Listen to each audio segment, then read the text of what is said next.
Hello and welcome to The Loop. I'm Matt Brudding. And I'm Erin McBride. Well, you've heard us use the phrase One ODOT before. While we're 12 districts and one central office, we're all a part of one agency that serves the great state of Ohio. That was evident during the season's first snow event. After the heavy snow fell, it blocked the visibility of some of the traffic signal heads in the Sandusky area, which is in ODOT District 3. The issue, District 3's traffic department, which manages the signals, was shorthanded due to a COVID case, so they had to call nearby District 2 to lend a hand. As crews were responding, a call came in that some signals in District 2, Seneca County, were experiencing the same conditions. Now, District 2 needed a hand and District 1 offered to send a crew to cover. Fortunately, the city of Tiffin was performing the same operations nearby and ultimately was able to help. Several hours later, District 3 had another light just outside of Bellevue on flash. Again, being unable to dispatch someone from Ashland, Greg Glover, the District 2 traffic manager covering snow and ice operations in nearby Tiffin, was able to quickly respond and fix the issue.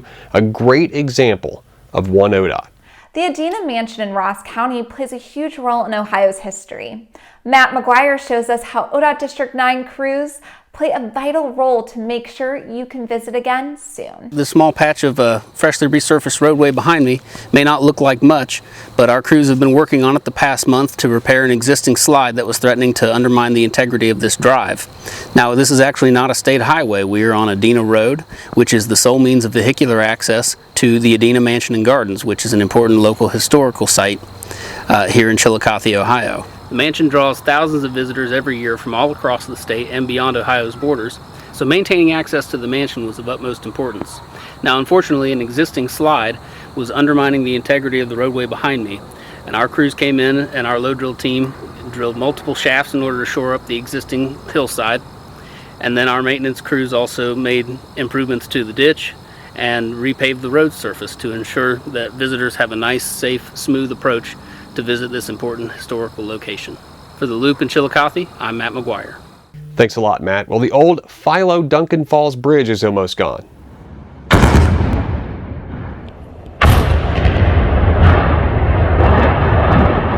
The final piece will be brought down in the next coming weeks. The bridge was originally built in 1954, and despite major repairs over the years, it needed replaced. The new Lieutenant Michael J. Lutz Memorial Bridge opened in October. Our Who Knew Guru shows us another Muskingum County bridge.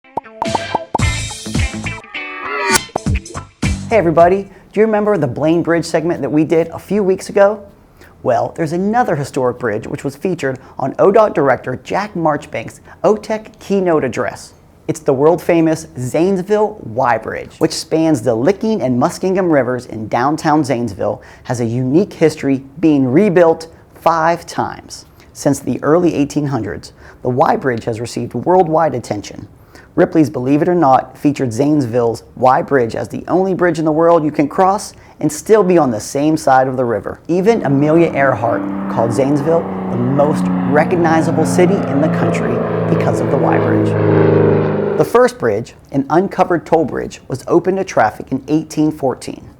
Now, due to its frail construction, the bridge was unfortunately carried off by a heavy flood in 1818. But a year later, the bridge was rebuilt and opened to traffic in 1819. This bridge lasted only 12 years, and a third covered bridge was built and lasted 68 years. After this structure outlived its design, a fourth bridge was built and opened in 1902. Then finally, the fourth bridge was demolished in 1983 and replaced in 1984 with the fifth and current concrete and steel structure.